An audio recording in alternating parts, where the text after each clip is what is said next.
जम्मू काश्मीर येथे झालेल्या दहशतवादी हल्ल्याचा सामना पनवेल येथील पर्यटकांना देखील करावा लागला.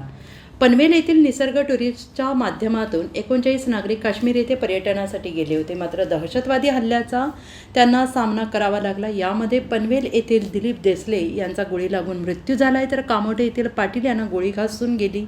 आणि यावेळी सर्व पर्यटक पनवेलमध्ये सुखरूप परतलेले असून आपल्या कुटुंबियांना भेटताना त्यांना अश्रू अनावर झाले. हल्ल्यातून थोडक्यात बचावलेल्या पर्यटकांनी घडलेला हल्ल्याचा प्रकार सांगताना भावूक झाले, तर घडलेला प्रकार अत्यंत भयंकर होता, असं कोणाच्याही बाबतीत घडू नये हीच इच्छा त्यांनी व्यक्त केली.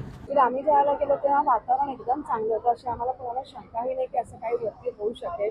ह्या सगळ्या लोकांना आम्ही 17 लोक आपली वरती घोड्याने वरती गेलेली होती.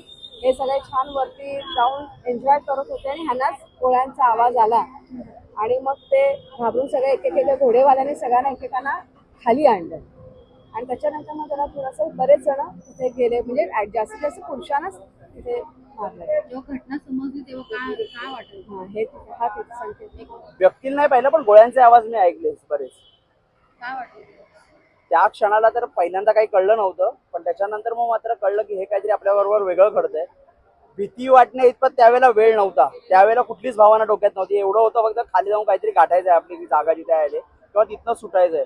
त्याप्रमाणे आम्ही धावत सुटलो. एक रेलिंगवरनं उड्या मारून आम्ही बाजूला आलो. तिथे सुद्धा आम्हाला तिथल्याच एका घोडेस्वारांनी आम्हाला मदत केली खाली उतरायला, त्या रेलिंगवरनं ऑपोजिट साईडला. त्याच्यानंतर आमचा घोडेवाला एक साधारण 100 मीटर आम्ही उतरून गेल्यानंतर होता उभा आमच्यासाठी. आमची वाट बघत होता. त्यांनी स्वतःहून आम्हाला बोलवून घेतलं की तुम्ही आमच्याबरोबर आलेलात, मी तुम्हाला सोडतो, तुम्ही नका काळजी करू.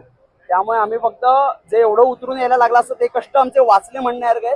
त्यांनीच आम्हाला शेवटपर्यंत खाली घेऊन आला म्हणून आम्ही वाचलो. आपल्या टुरिस्ट मधले दिसले काका यांचा त्यांचा मृत्यू झाला.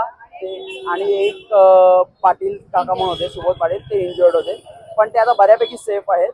ते आता संपूर्णपणे आर्मी हॉस्पिटललाच असल्यामुळे पूर्ण आर्मीच्या कंट्रोलमध्ये. वाटत होतं कधी असा अनुभव येईल? अजिबातच नाही. म्हणजे आता काश्मीर सुधारलंय. आता आपल्याला एवढी भीती नाही. ऍटलीस्ट पर्यटकांवर आधी होत नव्हतं, कधी ऐकलेलं नव्हतं, बट नॉर्मल फिरता नाही असं वाटलेलं की बाबा सेफ आहे. कारण आम्ही जेव्हा श्रीनगर एअरपोर्टवरनं गेलो त्या दिवशी सुद्धा लिटरली 10 फुटावरती कमांडोज होते, पूर्णपणे अगदी शेवटी हॉटेलपर्यंत पोहोचेपर्यंत. त्यामुळे तशी कुठलंच आपण म्हणू शकतो की सिक्युरिटीचा कुठलाही कन्सर्न वाटत नव्हता.